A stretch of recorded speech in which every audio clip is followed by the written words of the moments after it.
안녕하세요. 손유빈입니다. PPI 호조의 미국 인플레이션 둔화 기대감은 확산됐지만 러시아를 둘러싼 지정학적 리스크에 시장은 주춤했습니다.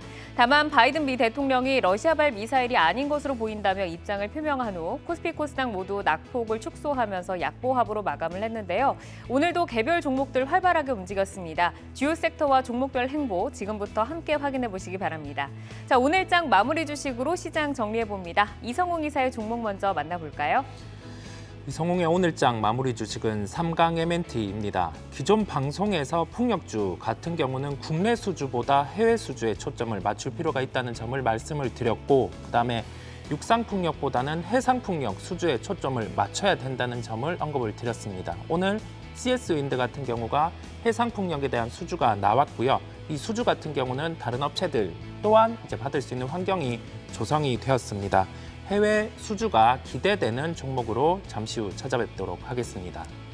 네, 이어서 김용원 PB의 오늘장 마무리 주식 들어보겠습니다. 네, 김용원의 오늘장 마무리 주식은 세아제강 지주입니다. 에너지 공급 증가 사이클에 힘입어서 3분기에 호실적을 기록했는데요. 향후 성장성에 대한 기대도 큰 만큼 주목해 보셔야 될 기업이라고 생각합니다. 네, 3분기 실적 시즌이 막바지에 접어들면서 이제 시선은 4분기 성장성으로 넘어가고 있습니다. 성장세를 이어갈 수 있는 섹터와 종목들 잠시 후에 확인을 해보시고요. 김성준 부장의 오늘장 마무리 주식 들어봅니다. 네, 김성준의 오늘장 마무리 종목은 EM텍입니다. 부진한 스마트폰 스피커 전문 업체였는데 전자담배 시장에 진출하면서 큰 폭의 이익 성장을 보이면서 시장에 크게 각광을 받았던 그런 회사기도 하죠. 오늘 제가 준비한 종목 역시도 사업 다각화를 통해서 이익 개선이 지속되고 있는 그런 회사를 준비를 해봤습니다. 네, 삼강 M&T, 세아제강지주, 그리고 EM텍까지 오늘장 정리를 해봤습니다. 다양한 종목들의 이슈와 기술적 분석을 통해서 여러분과 내일을 함께 열어갈 종목들 지금부터 만나보겠습니다.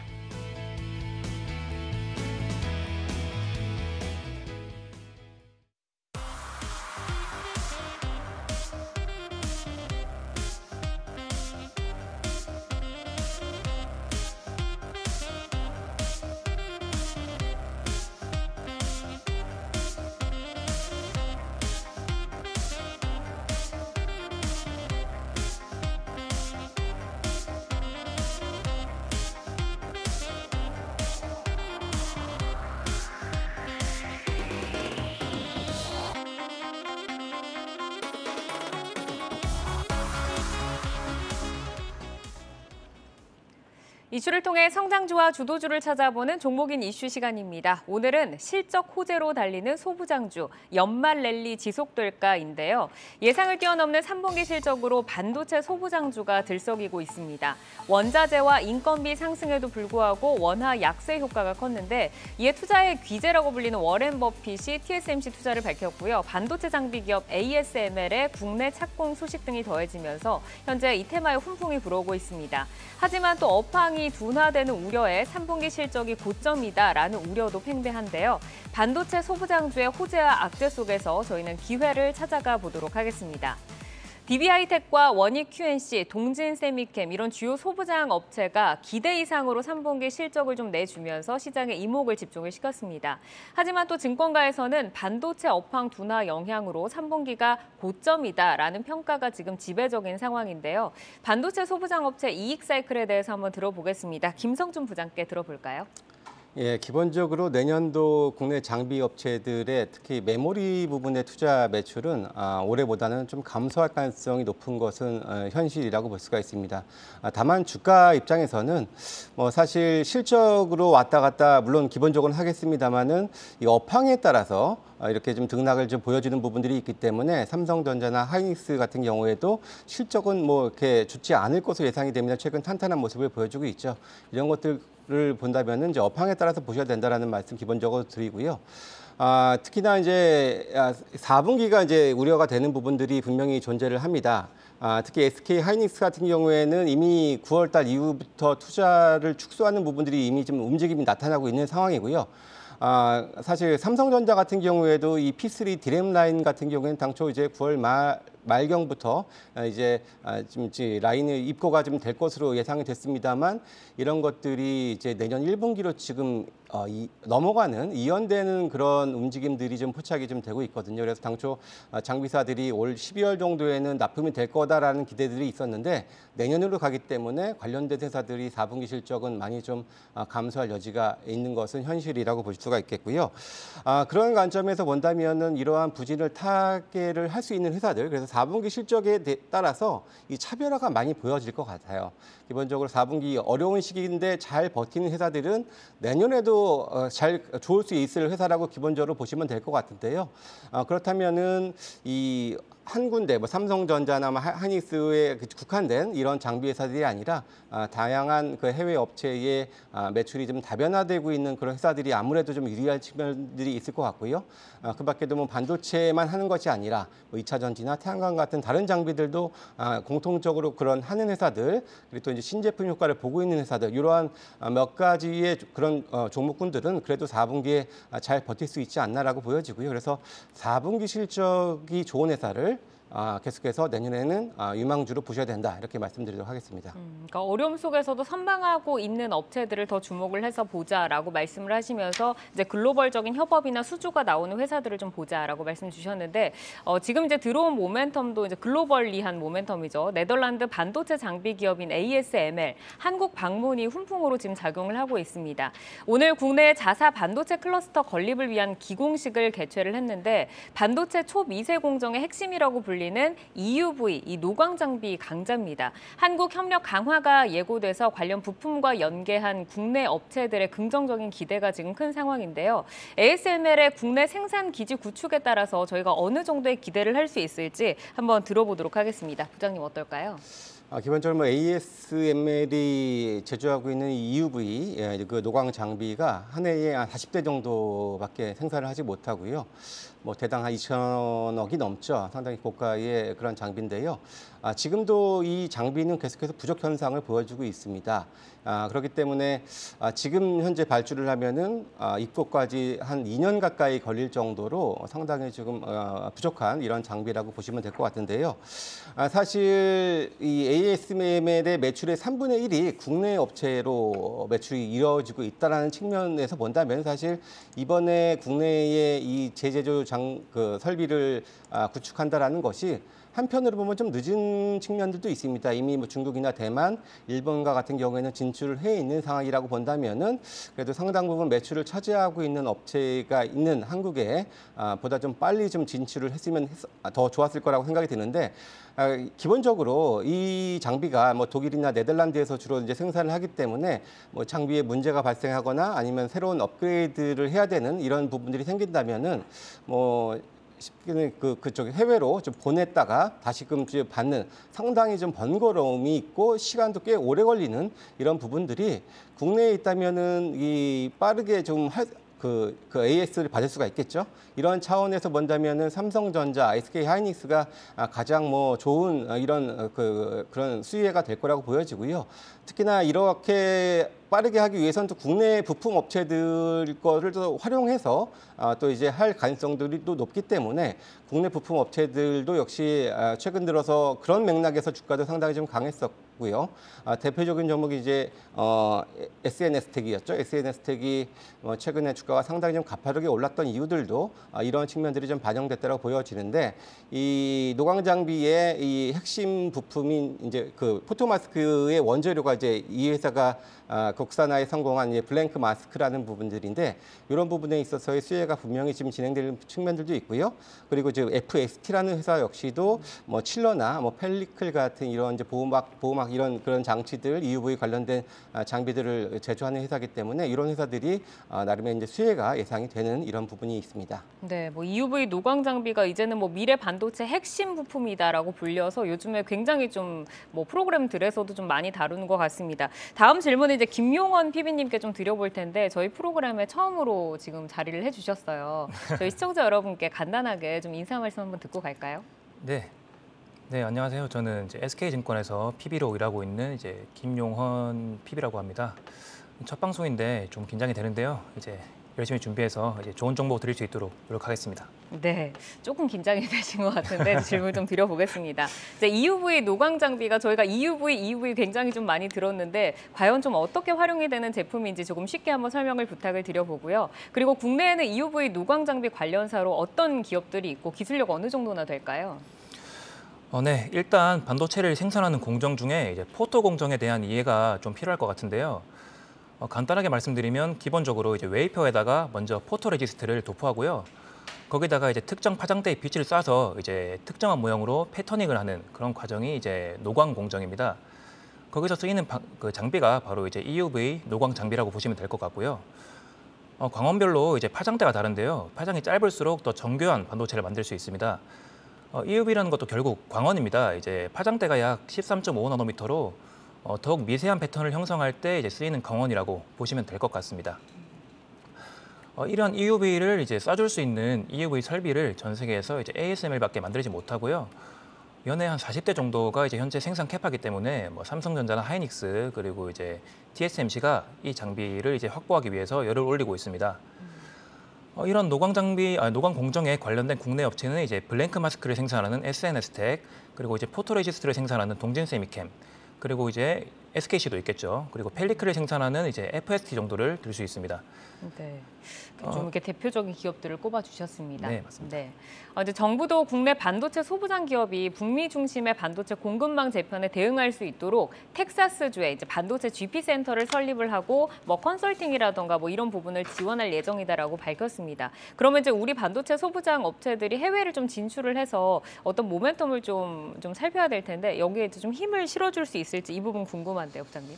일단 뭐 기본적으로 최근에도 10월 달에도 반도체 수출이 전년 동기 대비 16.2% 감소를 했고요. 물론 이제 품목별로 보게 되면은 비메모리 쪽은 오히려 늘어났습니다. 두 자릿수 성장을 해서 43억만 달러 이상 기록을 했고요.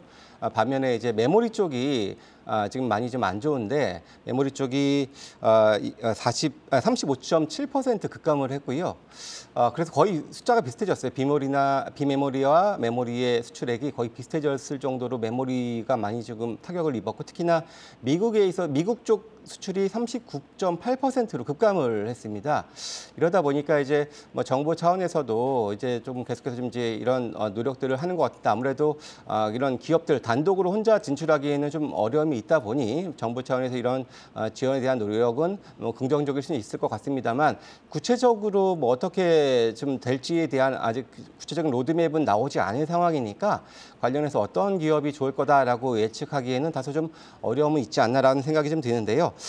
그렇다면은 이 비메모리가 그래도 좋으니까 최근 들어서 이 미국 쪽에 미리 좀 진출하고 있는 회사들도 있습니다. 이제 코미코라는 회사가 관련해서 지금 미국 테일러 팹 그 파운드리 그 사업에 이제 이쪽이 이제 2024년부터 양산을 시작할 것으로 예정이 되어 있는데 이미 북미 2공장까지 가지고 있거든요. 그래서 이쪽에 같이 좀 협력하는 업체로 좀 거론이 되고 있는 상황이고요. 코미코 그리고 워닝 QNC 어제 그제였죠. 실적 어닝 서프라이즈를 기록을 하면서 주가도 크게 좀 오르기도 했었는데 이 회사도 지금 비메모리 쪽 관련한 매출이 좀 많이 좀 올라왔습니다. 20%대까지 올라오면서 또 관련된 또 협력 업체를 거론이 되기 때문에 현재로서 지금 현재 보여지고 있는 회사는 이 두 개 정도가 된 것 같고 앞으로 이제 나오는 로드맵에 따라 업데이트를 좀 해드려야 될 것 같습니다.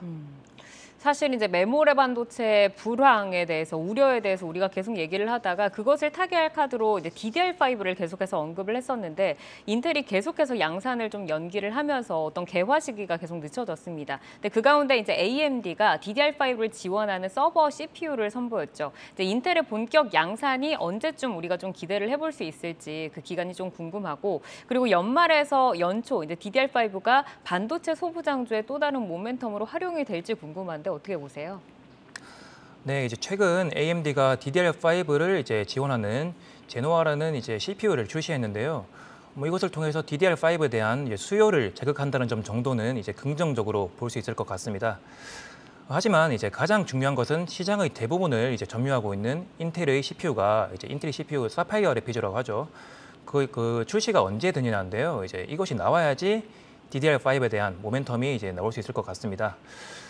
이제 원래 인텔의 이제 CPU 출시는 이제 2021년 4분기였습니다. 하지만 지금 벌써 1년이나 지연이 되고 있고요.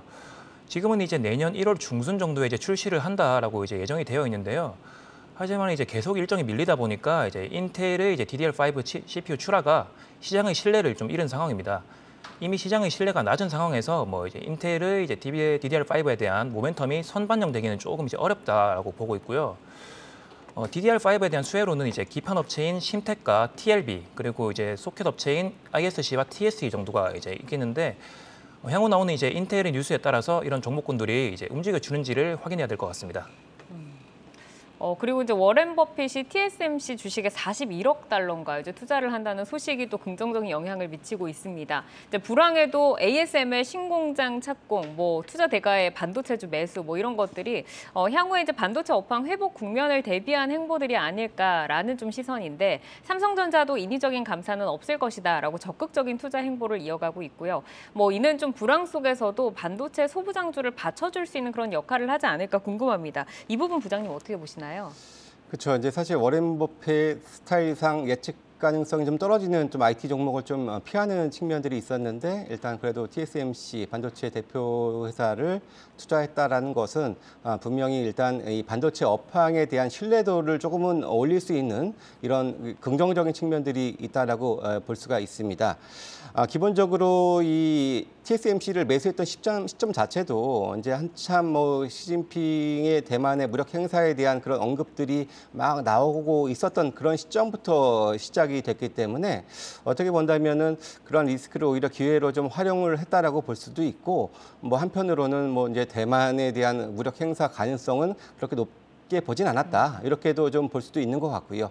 기본적으로 TSMC는 이 파운드리 부분에서는 뭐 독보적인 1위 기업이죠. 50%가 항상 넘는 시장 점유율을 보여주고 있는 회사고 2위 업체가 바로 삼성전자입니다. 16%대 정도 수준을 유지를 하고 있는데 행여나 뭐 이제 대만이 약간 시끄러워진다라면은 오히려 뭐 삼성전자한테도 분명히 뭐란 낙수 효과도 있을 수 있는 부분들도 생길 수 있을 것 같고요.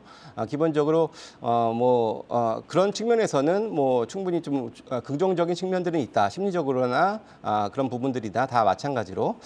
그리고 기본적으로 사실 반도체 시장이 뭐 이제 사양 산업이라고 생각하는 사람들은 투자자들은 아마 거의 없을 거라고 봅니다. 이게 사이클의 문제고 곧 시기의 문제일 뿐이지 다시금 좋아질 수 있는 부분들이 바로 반도체 산업이기 때문에 그러한 차원에서 계속해서 저희는 이제 언제 바닥이냐를 계속해서 지금 눈여겨서 보고 있는 건데요.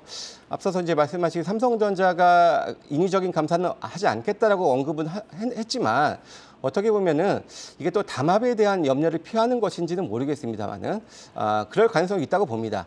기본적으로 아까도 언급해 드렸던 것처럼 일부 라인을 약간 좀 지연하고 있다라는 부분들도 어떻게 보면은 이게 한편으로 보면 이것도 감산일 수 있는 거거든요. 이러한 차원들이 지금 진행이 되고 있는 부분들이기 때문에 이제 감산을 넘어서 이제 이 재고 조정 과정을 어느 정도 좀 확인을 좀 하면서 그 후에 이제 반도체 가격이 비로소 어느 정도 좀 회복을 할 거라고 보여지는데 대부분의 시각은 이제 내년도 하반기 정도 반도체 가격이 그래도 회복할 거다라는 전망들이 이제 많이 우세한 그런 상황이기 때문에 그런 점들은 좀 염두를 해두시고 보셔야 된다고 보여지고요. 그래서 아까 말씀드렸던 것처럼 역시 그 시기가 어차피 내년 2월, 그러니까 4분기 실적이 나오고 막 그런 시기도 여전히 반도체 사이클은 다운 사이클이 진행되고 있기 때문에 그 시기에 목석 가리기를 잘 한번 해보시는 게 좋겠다. 이렇게 다시 한번 말씀드립니다. 네, 그러니까 지금 이제 반도체가 겨울을 지나고 있고 뭐 재고 소진이라던가 이런 부분은 조금 팔로업이 필요하기는 하지만 얼마나 주가가 반영했는지 뭐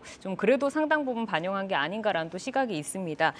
지금 이제 뭐 워렌 버핏의 투자에 뭐 SOXL이라고 하는 뭐 미국의 반도체 ETF도 어제 굉장히 강하게 좀 올라왔는데 그러면 이제 저희가 앞으로 또 모멘텀을 좀 봐야 되잖아요. 그러니까 3분기에 고점 논란, 뭐 업황 둔화 이런 어려움이 있지만 어떤 모멘텀이 추가 반등을 조금 일으켜줄 수 있을지 좀 궁금한데 어디 모멘텀에 주목을 해봐야 될까요, 비비님? 네, 이제 반도체 소부장 종목들의 경우 이제 작년 1월 고점으로 해서 굉장히 오랜 시간 동안 조정을 받아왔습니다. 그래서 섹터 자체의 모멘텀도 중요하지만 이제 매크로 모멘텀과 수급 동향도 상당히 중요해 보이는데요. 최근 미국 증시의 특징을 보면은 이제 10월부터 미국 반도체 ETF가 약 35% 정도 이제 상승을 했습니다. 그에 힘입어서 요새 이제 우리나라의 반도체 기업들도 이제 10월부터 상승이 이어지고 있는 상황인데요. 개인적으로 10월에 이제 삼성전자 3분기 실적, 그리고 SK 하이닉스의 이제 투자 축소, 그리고 이제 반도체 협황에 대한 이제 안 좋은 기사들이 상당히 많이 나왔습니다. 그러다 보니까 이제 시장에서 반도체는 더 이상 나빠질 것이 없겠구나라고 이제 판단을 좀 한 것 같은데요. 추가적으로 이제 11월 미국 CPI와 고용 지표가 이제 시장에 긍정적으로 나오면서 11월 들어서도 이제 반도체 기업들의 꽤 유의미한 상승을 보이고 있는데요. 그러므로 이제 향후 주목할 이벤트는 이제 또한 이제 12월 미국 CPI와 고용 지표 그리고 FOMC가 될 것 같습니다. 그리고 이제 인텔의 이제 신규 CPU가 정해진 일정에 이제 제대로 출시가 되는지도 주목을 해야 될 것 같고요. 그리고 연말에 이제 국내 이제 소부장 기업들의 이제 IPO가 예정되어 있습니다. 그런 것들도 시장에 긍정적인 영향을 미치는지 한번 지켜봐야 될 것 같습니다. 그러니까 대표적으로는 삼성전자의 3분기 실적과 또 인텔의 CPU 일정이 과연 지연되지 않는지, 그리고 또 향후 뭐 IPO까지 좀 시장에 붐을 일으켜줄 수 있지 않을까, 훈풍이 되지 않을까라고 말씀을 주셨고, 부장님은 어떤 일정과 모멘텀에 좀 주목을 해야 된다라고 보시나요? 일단 앞서서도 언급을 하셨던 것 중에서 역시 인텔의 사파이어 래피즈의 출시 신뢰도를 잃었다고는 합니다만, 이런 것들이 이제 DDR5에 대한 기대감들은 여전히 지금 가지고 있는 이런 부분들이고요. 그래서 그런 관련주들 좀 주목을 해볼 필요가 있겠고, 무엇보다도 삼성전자와 SK 하이닉스의 향방이 가장 중요하다고 보여집니다. 과거에는 사실 삼성전자, 하이닉스랑 다르게 장비주들은 조금 후행하는 측면들이 있었는데, 최근에는 이런 후행성이 거의 사라지는 모습을 보여주고 있기 때문에 이 전방의 이 두 업체들의 실적이라든지 주가의 이런 안정성이 어느 정도 좀 보여줘야지 계속해서 좀 장비주들의 이런 좀 주가의 안정이 도모될 수 있는 측면들이 있기 때문에 그런 점들이 가장 좀 주목을 해봐야 될 포인트라고 할 수가 있겠습니다. 네, 그러면 이제 반도체 소부장이라고 하는 소재와 부품, 장비, 저희가 이제 분야별로 봤을 때 어떤 순서로 조금 매매를 해야 가장 좀 높은 수익률을 올릴 수 있을지 궁금한데, 분야별로 최선호주까지 한번 PB님께 먼저 들어볼까요? 네, 이제 결론부터 말씀드리면 이제 소재, 부품, 장비의 순서로 이제 매매를 하시는 것이 좋아 보입니다. 일단은 소재와 이제 장비의 특성에 대해서 간략하게 말씀드리겠습니다. 소재의 경우는 이제 반도체 생산량 증가에 따라서 이익이 꾸준하게 증가하는 경향이 있습니다. 매출액 그래프를 보면 이제 꾸준히 우상향하는 모습을 보여주고 있고요. 반도체 섹터 중에서는 이제 그나마 안정 성장형 기업의 모습을 보여주고 있습니다. 장비의 경우는 이제 소재 업체와 달리 상당히 시클리컬한 모습을 보여주고 있는데요. 장비 보수 유지 매출이 이제 좀 지속적으로 발생을 하긴 하지만요. 이제 삼성전자 및 하이닉스의 대규모 투자 시에 이제 수주가 크게 증가하면서 이제 주가가 상승하는 경향이 이제 다수로 이제 나타나고 있습니다. 그래서 이제 수주가 가시화되는 그런 특정 구간만이 이제 수익을 볼 수 있는 구간이 아닐까라고 판단하고 있고요. 그래서 장비주 같은 경우는 이제 장기 투자에는 조금 알맞지 않지 않나라고 이제 생각을 하고 있습니다. 그리고 이제 실적을 보고 투자하시는 투자자분들이시라면 이제 선반영에 대한 부분도 충분히 이제 고려를 하셔서 투자를 하셔야 될 것 같고요. 보통 일반적으로 장비주 같은 경우는 이익이 좀 크게 감소한 구간에서 좀 투자를 고려하시는 게 이제 리스크를 좀 줄이는 측면에서 좀 이제 맞다고 이제 생각하고 있습니다. 그리고 이제 부품주의 경우는 이제 소재와 장비의 중간 정도의 성격을 띈다라고 보시면 될 것 같고요. 그래서 지금은 이제 소재, 부품, 장비 할 것 없이 이제 소부장 기업들의 주가가 상당히 많이 빠져 있는 그런 상태이기 때문에 시계열로 보면은 이제 소재의 실적이 먼저 올라오고 그다음에 부품, 그다음에 이제 장비의 실적이 이제 올라오지 않을까라고 이제 보고 있습니다. 네, 이제 대표적인 기업으로는 이제 소재 기업으로는 이제 동진세미캠 정도를 들 수 있고요. 이제 부품 기업으로는 TCK, 그리고 장비 기업으로는 이제 원익 IPS를 들 수 있을 것 같습니다. 동진세미캠의 경우 이제 국내 포토레지스트 관련 이제 1등 기업이고요. TCK는 이제 낸드 플래시의 이제 고단화에 따라서 이제 부품 수요가 증가할 것이고, 그리고 이제 원익 IPS는 이제 디램, 낸드, 그리고 이제 비메모리 관련 장비를 모두 생산하고 있기 때문에 향후에 이제 캐펙스 투자 사이클에서 이제 수혜를 입을 수 있지 않나라고 이제 생각하고 있습니다. 그러니까 우선 순서는 이제 소재 그리고 부품 장비 단으로 이제 좀 알려주셨고, 그럼 김성준 부장님은 좀 눈여겨보시는 기업들이 어딜까요?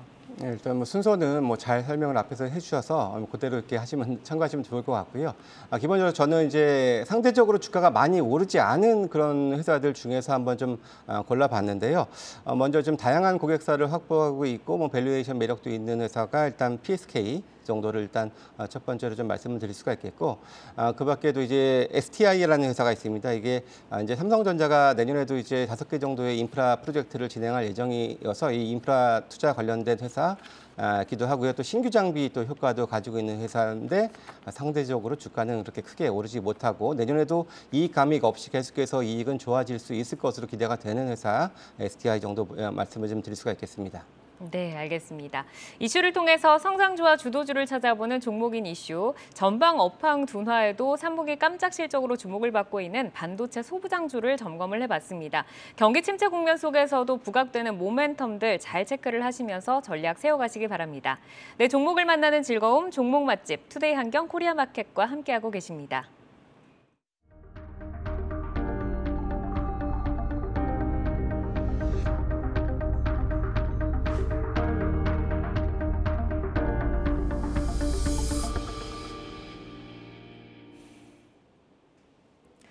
네, 주식창 조회수를 통해 투자자분들의 관심 종목 만나보는 조회수 업앤다운 시간입니다. 오늘은 어떤 종목 올라와 있는지 확인해 보겠습니다. 원전과 수소 모멘텀이 부각되고 있는 두산에너빌리티 먼저 보이고요. 또 호실적 발표로 주목받은 SM, 그리고 카카오페이, 미래나노텍, 한국조선해양 등이 올라와 있습니다. 오늘은 3분기 호실적 성적표를 받아든 셀트리온과 SM, 그리고 한국조선해양 살펴보겠습니다. 한국조선해양부터 보시죠. 조선업계 빅3 업체 중 유일하게 흑자 전환에 성공했는데요. 수익성 높은 선박 중심의 수주 활동이 호실적을 이끌었다는 평가입니다. 오늘 주가는 3% 가까운 강세로 마감했습니다.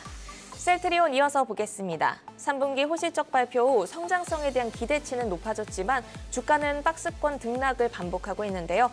오늘 주가 4% 이상 밀리며 마감했습니다. 이어서 SM입니다. 지배구조 개선 모멘텀에 3분기 어닝 서프라이즈까지 더해지면서 내년 이익 전망이 잇따라 상향되고 있습니다. 오늘 장에서는 5% 넘는 탄력을 보여주면서 마감했습니다. 그러면 먼저 한국조선해양부터 이성웅 이사님과 얘기 나눠보겠습니다. 올해 수주한 선박 가운데 22%가 이 수익성이 높은 LNG 운반선인 것으로 나타났는데요. 향후에도 LNG 운반선 중심의 수주가 이어지면서 성장세를 견인할 수 있다고 보실까요?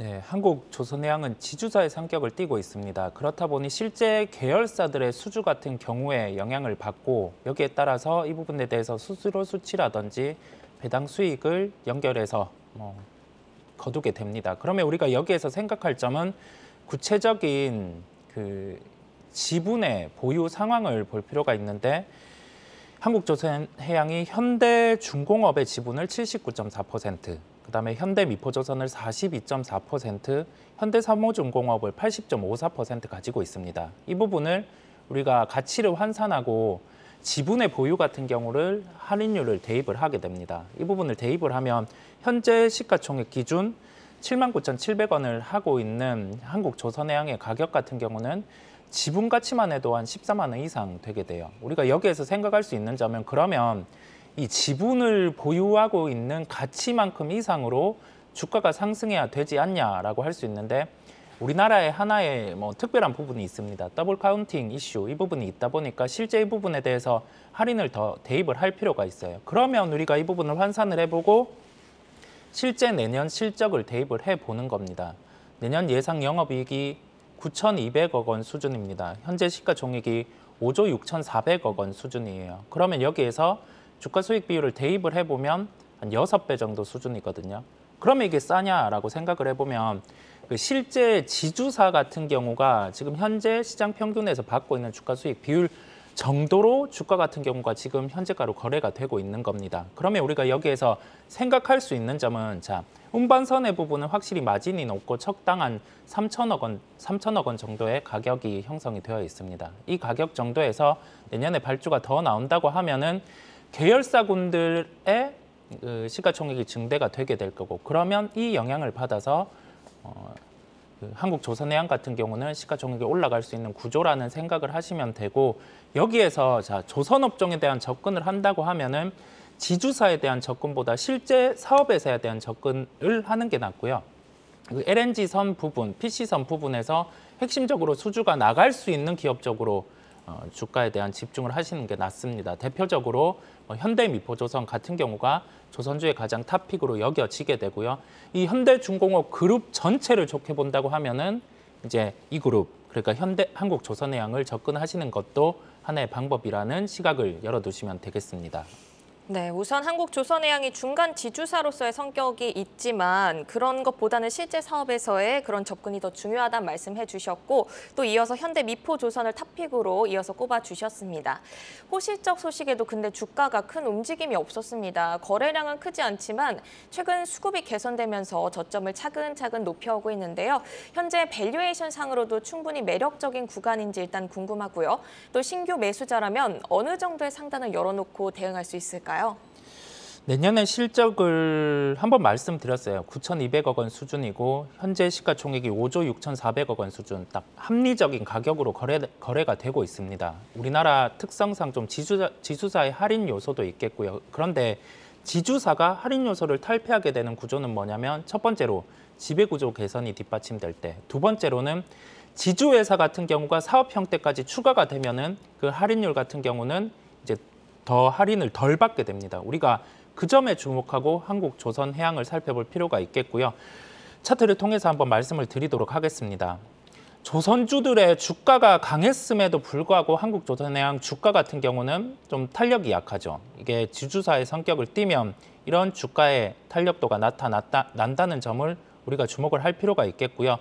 매매에 대해서 대입은 이제 가능한 구간입니다. 실적에 대해서 턴을 보여줬고 조선업 같은 경우에 턴이 이루어진다고 하면은 한국조선해양 같은 경우도 하반 경직성이 이루어져 있는 상황에서 목표가를 도달을 할 가능성이 높을 것으로 보여요. 지지가는 75,000원을 제시를 해드리고요.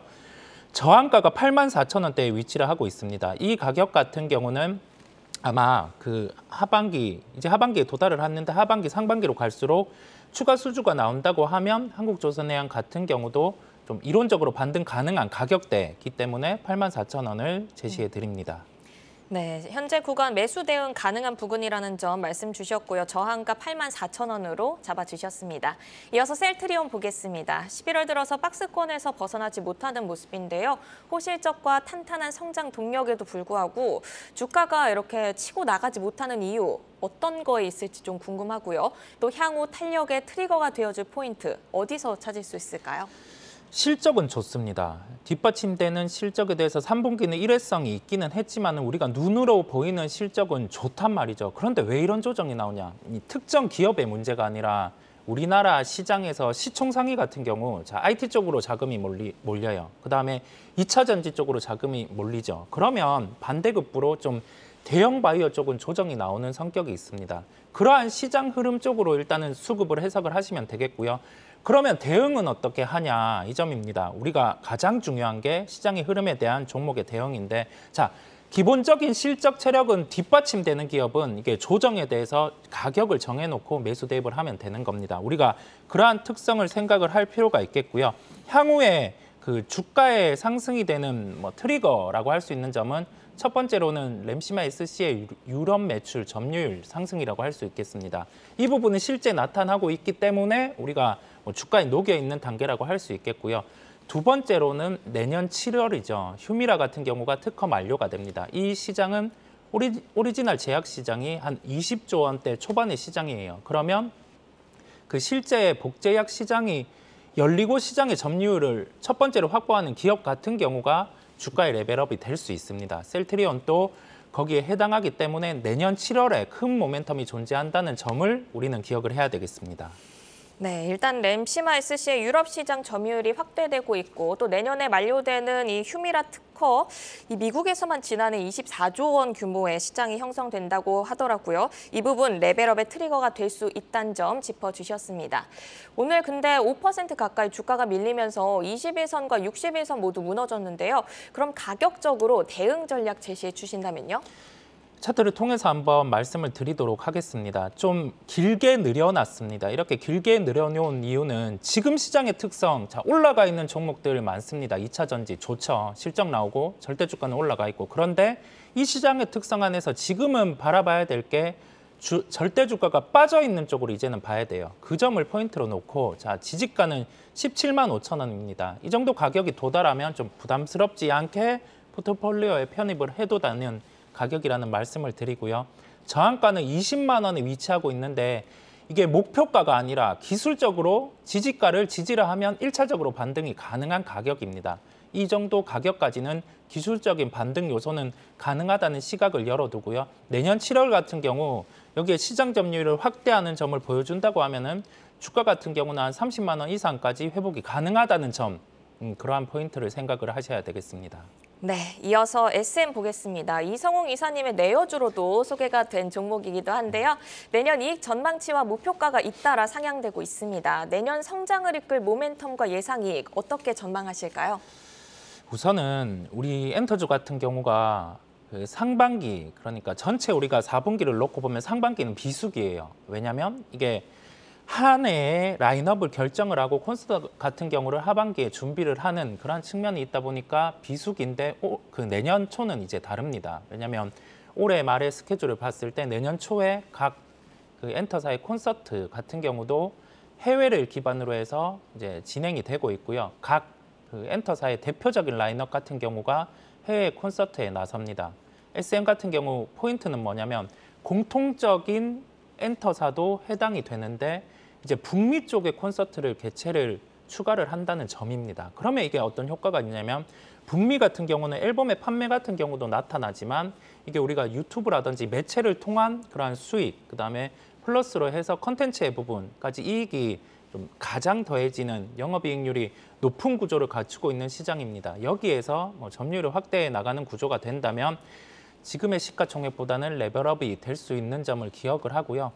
영업이익 기준의 체력으로도 한 1,000억 정도의 영업이익 체력이 돼요. 지금의 시가총액을 대입을 해보더라도 주가는 큰 부담이 없는 수준입니다. 우리가 그 점을 생각을 하고 뭐 오늘 비록 주가는 반등을 하긴 했죠. 그런데 절대주가 우리 놓고 보자 이거죠. 많이 상승한 업종이 있는 반면 분기의 실적이 일회성이 아님에도 불구하고 아직 전고점 수준을 못 갔습니다. 그 점을 생각해 보면 자, 빠져있는 종목 업종을 보자 말씀드렸고 빠져있는 종목 업종 안에서 한 단계 주가 레벨업 될 수 있는 엔터주 같은 경우는 관심을 가져야 된다는 결론입니다. 네, 콘서트도 계속 활발히 이어지고 있고 또 막대한 배당이 돌아가던 라이크 기획과의 계약이 종료되는 등 뭐 호재가 지속되면서 다시 탄력적인 반등에는 나서고 있습니다. 내년 예상 이익 대비해서 봤을 때 현재 밸류에이션 어떤 구간인지 궁금하고요. 또 매매 전략을 세워주신다면 어떻게 세워주실 수 있을까요? SM이 현재 시가총액이 1조 7천억 원입니다. 이론적으로 내년에 1,000억 정도의 이익 체력을 대입해 보면 2조 5천억 원 정도까지 가능해요. 그러면 가뿐한 전고점입니다. 차트 통해서 한번 살펴보도록 하겠습니다. 아주 심플하게 가격이 흘러가고 있어요. 자, 6만 원 초반에서는 반등이 나옵니다. 이게 왜냐면 이 밸류에 대해서 할인율 쫙 다 대입해도 여기에서는 반등이 나올 수 있는 요소입니다. 6만 원 초반 기억을 하시고요. 저항가는 7만 6천 원 1차적으로 위치하고 있습니다. 이 정도 가격은 돌파가 가뿐하다라고 예상이 됩니다. 네, 이렇게 조회수 업앤다운 한국조선해양, 셀트리온 그리고 SM 점검을 해봤습니다. 3분기 호실적의 향후 성장에 대한 기대치도 높은 종목들인데요. 성장 모멘텀 잘 확인하시면서 성공 투자 전략 잘 세워가시길 바랍니다. 종목 조회하고 궁금증도 풀고 조회수 업앤다운은 주식창을 통해 확인하실 수 있습니다.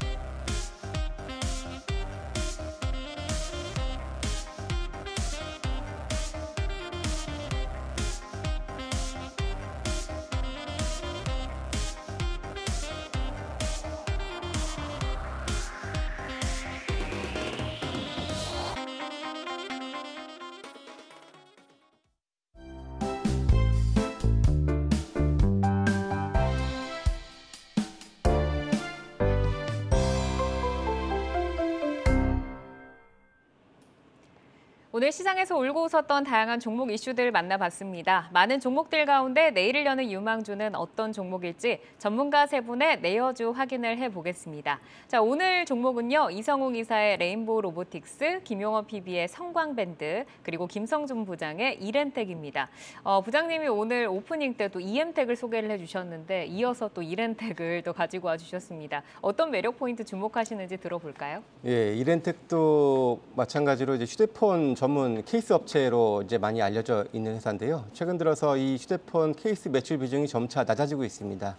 물론 이 휴대폰 출하량 감소에 따라서 매출이 좀 줄어드는 이런 이유도 있겠습니다만은 다른 사업 영역이 좀 확장이 되면서 전체적인 매출 비중이 좀 줄어들고 있다라고 보시면 될 것 같습니다. 이번에 3분기 실적을 놓고 보면은 휴대폰 케이스의 매출이 795억이었는데 반해서 전자담배가 729억이었고요. 그리고 배터리팩이 328억. 그리고 충전기가 134억 이렇게 해서 골고루 나오면서 휴대폰 케이스의 매출 비중은 이제 30%대로 낮아졌다라는 것이 첫 번째 포인트라고 보실 수가 있겠습니다. 품목별로 보면 이제 전자담배 부분이 최근 들어서 많이 좀 올라오고 있는 상황인데요. 작년에 이제 주로 KT&G가 주 고객사인데 작년에는 전체 KT&G의 비중이 이제 34% 정도, 그러니까 3분의 1 정도를 차지를 하다가 올 1분기에는 70%까지 올라왔습니다. 아무래도 이 영향이 KT&G와 이엠텍 간에 지금 소송이 지금 이어지고 있죠. 이런 영향들도 아무래도 조금 이제 눈에 좀 가시가 된 상황이 이엠텍이 그러다 보니까 어떻게 보면 좀 그런 오히려 좀 그런 다른 낙수 효과가 오히려 좀 생기고 있지 않나라고 좀 볼 수 있을 정도고 이 전자담배 부분들이 꾸준히 뭐 캐시카우로서의 역할을 해줄 수 있을 것으로 보여집니다. 무엇보다도 내년도 실적을 가장 좀 기대할 수 있는 측면은 바로 이제 가정용 ESS와 이 모빌리티 배터리 팩 사업부라고 말씀을 드릴 수가 있겠는데요. 이 가정용 ESS 같은 경우에는 이제 태양광 패널을 이제 가정에 설치하면 이제 저장할 그런 것들이 좀 필요하겠죠. 특히나 이 최근 전력난이 심화가 되고 있는 유럽을 또 중심으로 해서 또 북미 지역까지도 지금 매출이 좀 많이 이루어질 것으로 보여지는데 5월, 6월부터 생산을 개시를 했습니다. 거기다가 연내 한 개 라인을 더 추가해서 생산을 좀 대응할 예정인데요. 특히나 북미 지역 같은 경우에는 이 IRA 법안의 수요 때문에 그 수혜로 인해서 보조금 혜택까지도 받을 수 있는 부분들도 생기기 때문에 내년도 이익 성장에 있어서 가장 좀 주목할 만한 그런 좀 포인트라고 볼 수가 있을 것 같습니다. 그 밖에도 뭐 인도 쪽에서 먼저 전기 자전거나 뭐 전동 킥보드 그리고 뭐 전동 공구 같은 이런 부분의 배터리 팩을 또 이제 생산을 개시를 하고 있는 상황이고요. 그 밖에도 이제 로봇, 그러니까 서빙 로봇 같은 경우에 들어가는 이제 배터리 팩 이런 것들도 지금 대응을 하고 있기 때문에 이제는 케이스 업체가 아니라 점차 이 배터리 업체로서의 변화해 나가는 과정을 보여주고 있다라고 볼 수가 있습니다. 마지막으로 실적인데요. 실적은 기본적으로 이제 3분기 실적 이미 발표가 됐는데 순이익 기준은 이제 588억, 영업이익은 662억 기록을 했습니다. 올 연간으로 해서 하면은 보수적으로 한 700억 정도의 순이익 달성은 가능하리라 보여지는데 현재 시가총액이 3,100억대입니다. 그렇다면은 PER 기준으로 이제 4.6배 정도 수준이기 때문에 가장 저평가 영향이 있다라는 측면에서 본다면은 주가적인 매력도 있다 말씀드릴 수 있겠습니다. 네, 말씀 주신 것처럼 이제 8월 달에 조금 2만 원 선을 노려보다가 다시 흘러내리면서 지금 11월 들어서는 그래도 5일선을 조금씩 높여가고 있는데 가격 전략 어떻게 좀 가져가 볼까요? 예, 뭐 차트를 보실 텐데요. 사실 최근에 지수의 반등에 비해서도 아직까지는 미약한 그런 반등 정도의 움직임을 좀 보여주고 있는데 아직까지도 좀 이 13,000 초반대에 있는 강한 매물대를 돌파를 하지는 못하고 있는 그런 상황이긴 합니다만은 저점을 소폭이지만 꾸준히 높여가고 있는 이런 모습 보여주고 있습니다. 일단 목표가는 1차적으로 이제 17,000원 정도를 1차로 좀 제시를 해드리도록 하겠고요. 손절 가격은 11,500원, 최근 이번 달 저점 영향을 말씀드리도록 하겠습니다. 자, 이어서 김용원 PB님의 종목 성광밴드를 보도록 하겠습니다. 오늘 뭐 조선주의 훈풍이 불면서 이제 피팅 업체들도 함께 좀 강세를 보였는데 흑자 전환에는 우선 성공했지만 그래도 시장의 눈높이에는 조금 미치지 못했던 것 같아요. 향후 성장세 저희가 어떻게 좀 기대를 해볼까요? 네, 이제 현재 인플레이션의 가장 큰 원인이 이제 에너지 가격입니다. 지금 금리를 급격하게 올리면서 수요 억제를 통해서 이제 물가를 조금씩이나마 낮추고 있지만요. 결국은 이제 공급이 증가해야 인플레이션을 이제 잡을 수 있습니다. 이러한 에너지 공급 증가 사이클에 이제 가장 큰 수혜를 얻을 수 있는 그런 종목이 이제 성광밴드라고 봅니다. 국내 시장을 태광과 함께 양분하고 있는데요. 이제 피팅과 밸브라는 이제 그런 사업을 영위하고 있죠. 현재 북미와 중동을 중심으로 일어나고 있는 대규모 에너지 인프라 투자에 대한 이제 수혜를 받고 있고요. 그리고 이제 LNG 관련 매출 비중도 지속적으로 증가하고 있습니다. 3분기 실적을 잠시 보면요, 이제 매출액이 한 652억 원, 그리고 이제 영업이익이 한 78억 원으로 전년 대비해서는 좀 증가했지만요, 전분기 대비해서는 실적이 조금 줄었습니다. 그리고 이제 증권사 컨센서스에도 약간 못 미치는 모습이 나타나는데요. 이거는 뭐 기업에 문제가 있어서 그런 건 아니고요. 이제 저번 분기 대비해서 뭐 추석 등의 영향으로 이제 영업 일수가 조금 줄었고, 그리고 이제 뭐 대금 관련해서 이번 분기 실적이 좀 다음 분기로 이연되는 그런 이슈도 있었기 때문에 그렇습니다. 향후 실적은 상당히 좋을 것으로 예상되고 있습니다. 이제 성광밴드의 경우 수출 비중이 큰데요. 이제 현재 유럽에서 이제 건설 중이거나 계획 중인 그런 LNG 프로젝트만 해도 약 33건에 달하고요. 북미도 이제 한 2028년까지 약 3,700억 달러를 투자해서 석유관과 가스관을 건설할 예정에 있어서 이제 피팅 수요는 지속적으로 늘어날 것으로 보고 있습니다. 에너지 대란에 LNG에 대한 수요가 늘어날 수밖에 없는 만큼 피팅 업체들 계속해서 관심을 가져야 된다라는 말씀이신데 어쨌든 오늘 태광보다도 성광밴드 강하게 올라왔습니다. 자, 그럼 목표가 어느 정도로 설정하고 대응해 볼까요? 네, 일단 차트를 잠시 보면요. 네, 차트를 잠시 보면요. 이제 지금 뭐 한 17,650원이라는 고점을 찍고 약간 조정을 받았다가 다시 반등을 하는 모습을 보여주고 있는데요. 일단 매수가는 이제 1차적으로 한 15,000원대, 그리고 이제 2차로는 한 14,500원 정도로 이제 설정하면 될 것 같고요. 손절가는 좀 단기적으로 트레이딩을 하시는 분이라면 이제 한 21선인 한 14,000원대에서 손절을 하시면 될 것 같고요. 그게 아니고 장기적으로 기업의 성장성을 보고 뭐 이제 길게 투자하실 분들은 떨어질 때마다 조금씩 이제 모아도 좋을 종목이라고 생각합니다. 이제 목표가는 일단 전고점인 17,650원을 보고 있는데요. 이것보다 더 올라갈 수 있다라고도 이제 보고 있는 게 이제 역사적인 밸류에이션으로 말씀드리면요. 이제 2005년부터 2008년 이제 유가 상승에 따른 이제 석유화학과 이제 조선업의 그런 이제 상승이 있었죠. 그때 성광밴드의 이제 PBR이 약 5.2배까지 올라갔었습니다. 현재 PBR이 한 0.9에서 1 정도의 형성이 돼 있다고 이제 본다면은 뭐 그 정도까지는 아니더라도 충분히 전고점을 뛰어넘을 수 있는 그런 주가 퍼포먼스를 보여줄 수 있지 않을까 이제 보고 있습니다. 네, 앞으로 성장성도 있고 밸류도 매력적인 구간이다라고 말씀을 주셨습니다. 자, 이어서 이성홍 이사님의 종목을 볼 텐데 이제 레인보우 로보틱스입니다. 뭐 테슬라나 삼성이나 뭐 로봇 관련된 이야기 나올 때마다 가장 좀 대장으로 앞서 나가는 것 같은데 눈여겨보시는 이유가 어디에 있을까요? 3분기 실적 시즌에는 그 밸류가 높게 거래되는, 즉 이익 대비해서 시총이 높게 거래되는 기업들 같은 경우는 조정이 나오기 마련입니다. 3분기 실적 또한 뭐 잘 나올 수가 없죠. 로봇 업종 같은 경우는. 그런데 왜 이제 봐야 되냐 하면은 3분기 실적 시즌이 이제 지나가고 그다음에 연말에 우리나라의 정부 정책, 그다음에 대기업의 그 예정된 스케줄에 따라서 로봇에 대한 그 제품을 발표를 하게 됩니다. 그러면 이제는 모멘텀에 반응을 할 수 있는 시작이죠. 3분기 실적이 마무리됐으니까. 그래서 레인보우 로보틱스 같은 경우를 로봇 업종 중에서 봐야 한다는 결론입니다. 네, 그러면은 가격 전략은 어디까지 좀 가지고 가볼까요?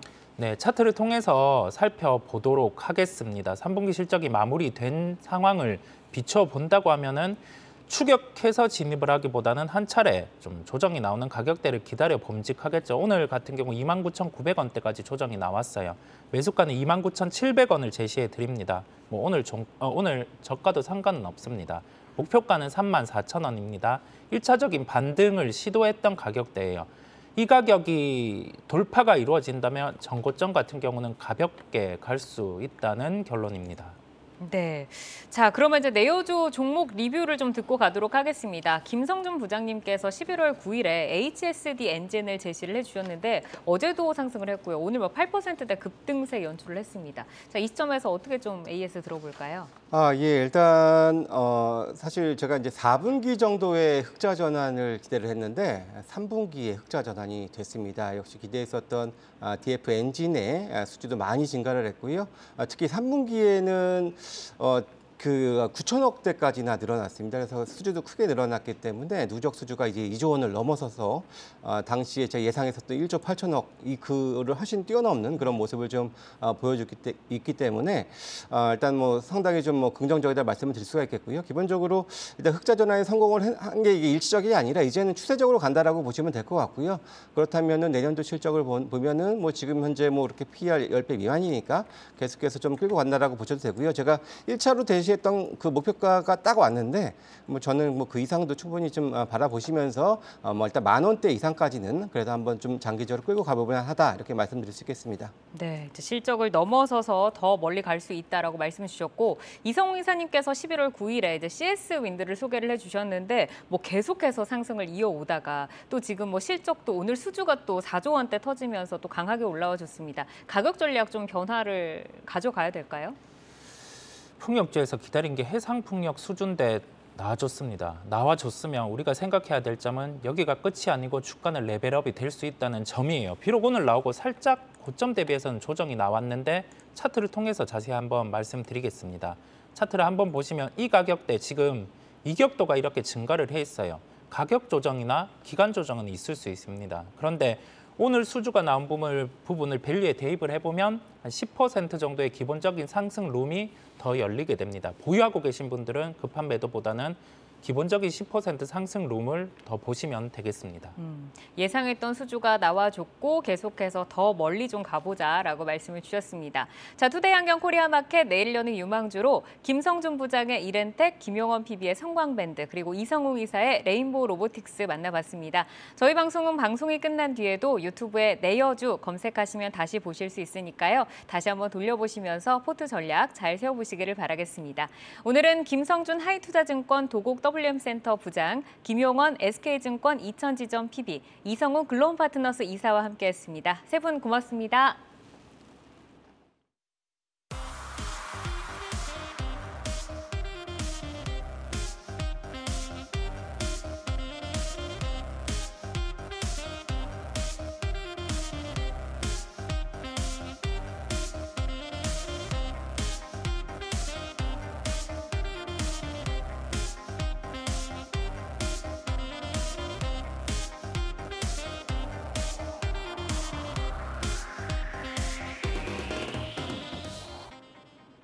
투데이 안경 코리아마켓 저희가 준비한 소식은 여기까지입니다. 저희는 내일 다시 돌아오겠습니다. 고맙습니다.